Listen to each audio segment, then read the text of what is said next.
Last month जब ये announce हुआ था कि डॉक्टर जाकिर नाइक पाकिस्तान का दौरा करने वाले हैं, तो बहुत सारे लोगों की तरह मैं भी उतना ही एक्साइटेड था, क्योंकि बचपन से उनकी वीडियोस को देखते हुए बड़े हुए, उनके लेक्चर्स को सुनते हुए।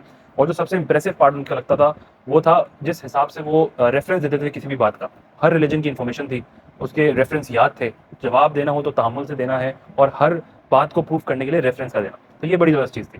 लेकिन अब तक जो इनका पाकिस्तान के अंदर अपना दौरा रहा, इस दौरे की जो सारी एक्साइटमेंट थी वो सडनली डिसअपॉइंटमेंट में चली गई। एक बहुत ही डिसअपॉइंटिंग उनका टूर हुआ, जहाँ उन्होंने बहुत सारी कंट्रोवर्शियल, वियर्ड, पैथेटिक स्टेटमेंट्स भी दी। जो कि सबसे पहले तो ख़वातीन से मुताल्लिक उन्होंने एक बात कही, जहाँ पर उन्होंने कहा कि अगर किसी की शादी नहीं हो रही है और कोई लड़की सिंगल है, तो उसके पास दो ऑप्शन है। नंबर वन, या तो वो किसी ऐसे मर्द से शादी कर ले जो ऑलरेडी मैरिड है, या फिर वो पब्लिक प्रॉपर्टी बन जाए। यानी कि आपने तमाम सिंगल खवातीन जिनकी किसी भी रीज़न से नहीं हो पा रही हो शादी, उनको आपने कह दिया कि या तो कर लो उन किसी शादीशुदा मर्द से, या पब्लिक प्रॉपर्टी बन जाओ। बीच की कोई भी चीज़ नहीं छोड़ी।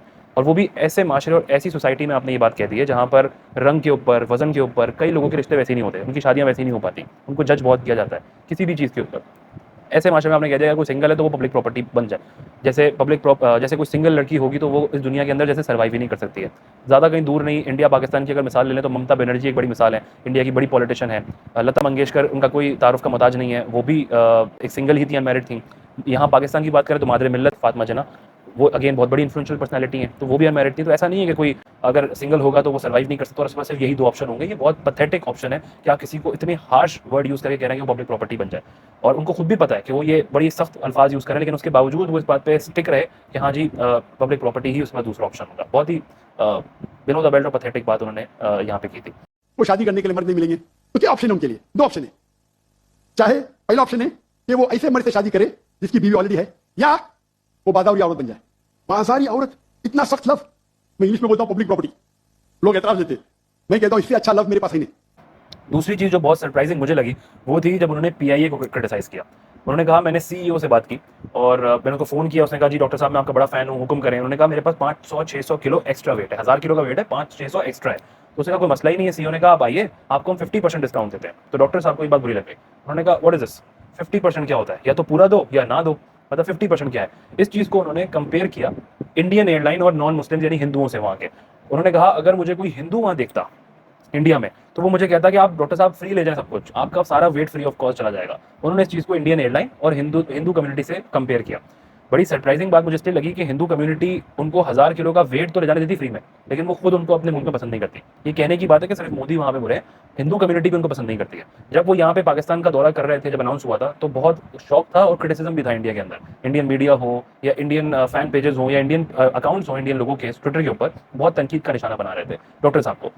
लेकिन वो जब यहाँ पर आए और जब उन्होंने ये पीआईए को क्रिटिसाइज़ किया, उसके बाद और 2-3 चीज़ें और 2-3 बातें उन्होंने कही और फिर हिंदुओं की तारीफ़ की इंडिया में, इंडिया की तारीफ़ की, तो इस वक्त ट्विटर पे और इंडियन मीडिया पे उस चीज़ को बड़ा फन के तौर पे यूज़ किया जा रहा है और मजाक बनाया जा रहा है कि देखो भाई पाकिस्तान को डॉक्टर साहब ने क्या कह दिया। पीआईए को तनकीद करते हुए पाकिस्तान को, देखिए कोई भी जब स्टेट गेस्ट आता है ना, किसी भी मुल्क का आए, किसी भी मुल्क में जाए, वो अपने होस्ट को इस तरह से इंसल्ट नहीं करता पब्लिकली, कभी भी नहीं करता। ये बहुत सरप्राइजिंग था। ऐसा मुझे लगा बज़ाहिर कि उन्होंने ये शो करने की कोशिश की है इंडिया को, आई मीन कोई वैलिडेशन गेन करने की कोशिश की है, ये कहकर के see I confronted Pakistan in front of thousands as a state guest, governor house में खड़े होकर।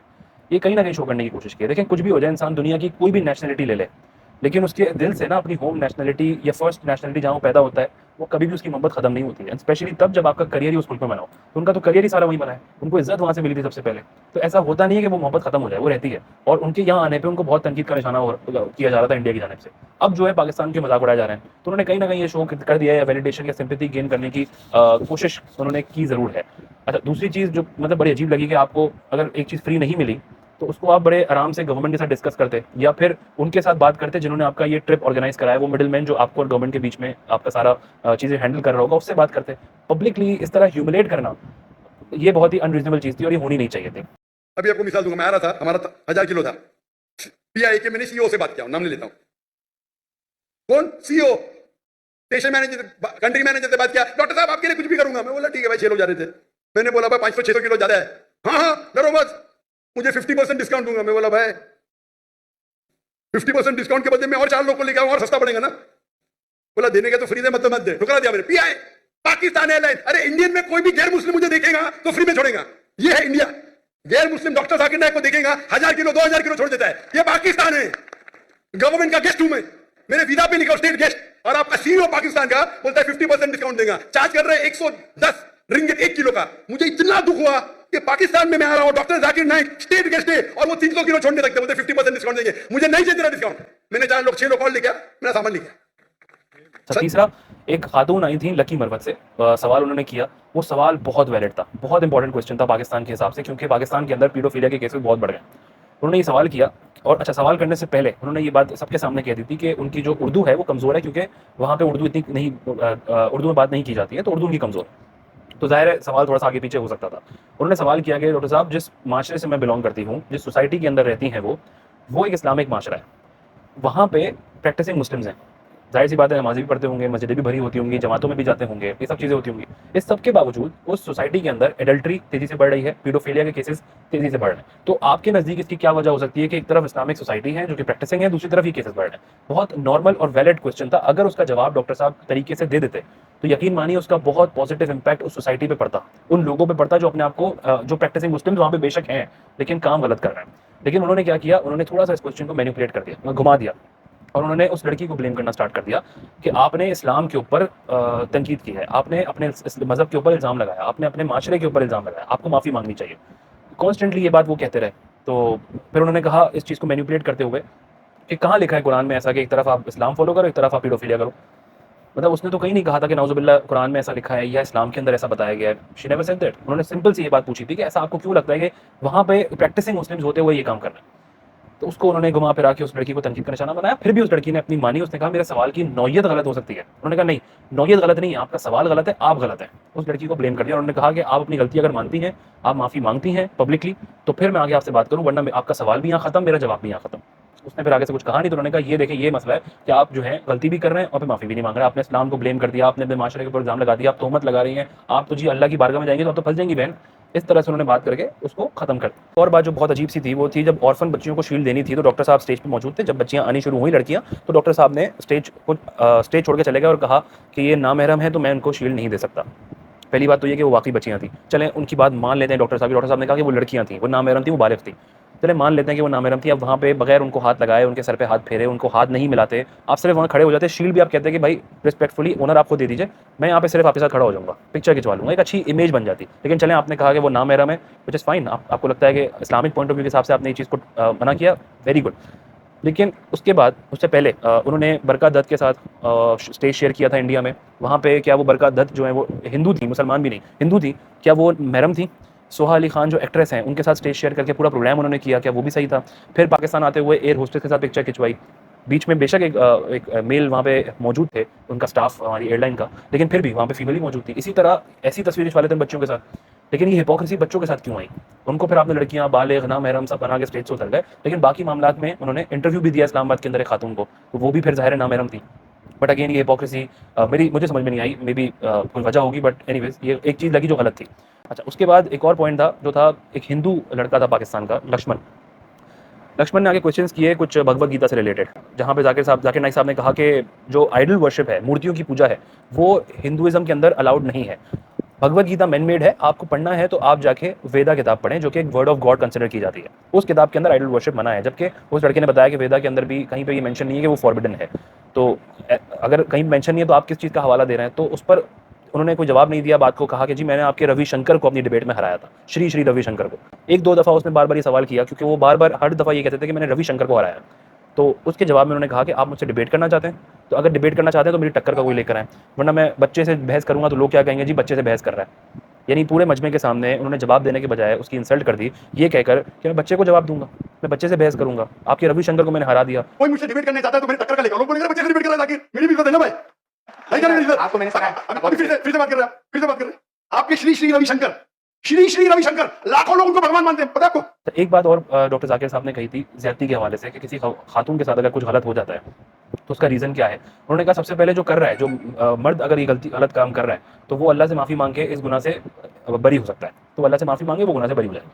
अच्छा, अगर कोई किसी लड़की के साथ हो रहा है तो उसके दो रीज़न है। पहला रीज़न ये है कि उसकी इनअप्रोप्रिएट ड्रेसिंग है। अगर उसकी ड्रेसिंग खराब है तो वो लड़के को अट्रैक्ट कर रही है, तो गलती लड़की की है, लड़की को ब्लेम करना चाहिए। यानी कि वो ये कहना चाह रहे हैं कि अगर कोई इनअप्रोप्रिएट ड्रेसिंग कर रहा है तो उसमें लड़के का कसूर नहीं है, अगर वो कुछ गलत कर रहा है, लड़की का कसूर है कि वो वहाँ पे वो अट्रैक्ट क्यों कर रही है। सेकंड रीज़न ये है कि अगर लड़की की ड्रेसिंग सही है और उसके बावजूद उसके साथ ऐसा कुछ हो रहा है तो उसका मतलब ये है कि उसको खुदा ने एक टेस्ट में रखा है, तो उसके ऊपर ये एक इम्तिहान आया है, वो इस इम्तिहान को उसको गुजारना है। यानी दोनों सूरतों में उसको जो है ना कॉम्प्रोमाइज़ करना है, वो सिर्फ माफ़ी मांग के बाहर निकल सकता है अपने गुनाह से। इस गुनाह को रोकने के लिए कोई अपनी स्टेटमेंट नहीं देना चाह रहा है कि गलत है, आपको करना नहीं चाहिए, but he is trying to say कि भाई अगर आपने ड्रेसिंग गलत की हुई है तो you are allowed to do this. If you have committed rape and murder, and if you truly repent and ask for forgiveness, that is that you ask forgiveness from Allah subhanahu wa ta'ala. If all these criteria are fulfilled, inshallah I'll forgive you. Now coming to your second question, that is this not injustice to the girl who was raped and murdered? And I would say no. Because both the person who raped is undergoing a test in this world, the person who was raped also is undergoing a test. And let me explain to you that Allah has given guidelines to the women that they should dress up modestly, they should cover their complete body, except those parts can be seen that is the face. Now if after giving all this guidance, and hypothetically, if that girl doesn't dress up modestly, she is dressed up immorally, which people get excited and the rape is done, who's to blame? It is even the girl to blame. If she wore normal clothes and yet if the person rapes, it is a test for the girl. ये बहुत ही pathetic बात है और again इसका कोई religion से ताल्लुक नहीं है। मैं उनकी अभी भी इन्फॉर्मेशन या नॉलेज की मैं रिस्पेक्ट जरूर करता हूँ, but as a person, as an individual शायद वो चीज़ अब नहीं रह पाएगी, क्योंकि मैंने कभी भी पर्सनली डॉक्टर जाकिर नाइक को इतना अग्रेसिव जवाब देते हुए, इतना इंसल्टिंग वे में जवाब देते हुए या इतने वियर्ड और बिलो द बेल्ट कमेंट देते हुए नहीं देखा था, कभी भी नहीं। तो वो हमेशा तहम्मुल से जवाब देते थे। बट पाकिस्तान आके मुझे ऐसा फील हो रहा है कि वो पाकिस्तान जो आए हैं उन्होंने कहीं ना कहीं वैलिडेशन गेन करनी है इंडियन अवाम की और सिंपैथी भी लेनी है। तो उन्होंने दिखाया कि जी मैं पाकिस्तान आके पाकिस्तानियों की इंसल्ट करके जा रहा हूँ, पाकिस्तानियों को सीधा कर दिया मैंने। और फिर स्टेट गेस्ट होने के तौर पे उन्होंने होस्ट को ठीक ठाक तरीके से जलील किया पाकिस्तान को। बहुत ही डिसअपॉइंटिंग उनका ये टूर रहा है ओवरऑल। और पाकिस्तान गवर्नमेंट को भी चाहिए अगली दफ़ा किसी स्टेट गेस्ट को बुलाएं तो सोच समझ के बुलाएं, क्या हमें वाकई ज़रूरत थी इनकी। अब मैं भी खुद सोच रहा हूँ ये बात, वरना मुझे लगता था थी, लेकिन जब उनकी ये थॉट्स मैंने यहाँ के देखी तो आई फील के वो डिफरेंट नहीं है उन सबसे जो हमारे पास ऑलरेडी मौजूद है यहाँ पे सारे रिलीजियस स्कॉलर्स। वो सिमिलर बातें करके गए, कुछ भी डिफरेंट नहीं करके गए। बेशक उन्होंने लाखों लोगों को कलमा पढ़ा दिया होगा, लेकिन जो यहाँ पे उनकी थॉट्स नजर आई हैं ही सिमिलर, या उनकी थॉट्स बिल्कुल सिमिलर हैं जो हमारे पास ऑलरेडी मौजूद है। तो कोई एक्स्ट्रा खर्चा करने की जरूरत थी उनको यहाँ बुलाने के लिए? अब सवाल ये बनता है तो किसी ऐसे स्टेट गेस्ट को बुलाएं जिसका इंपैक्ट वाकई पॉजिटिव पाकिस्तान की सोसाइटी में पड़ सके।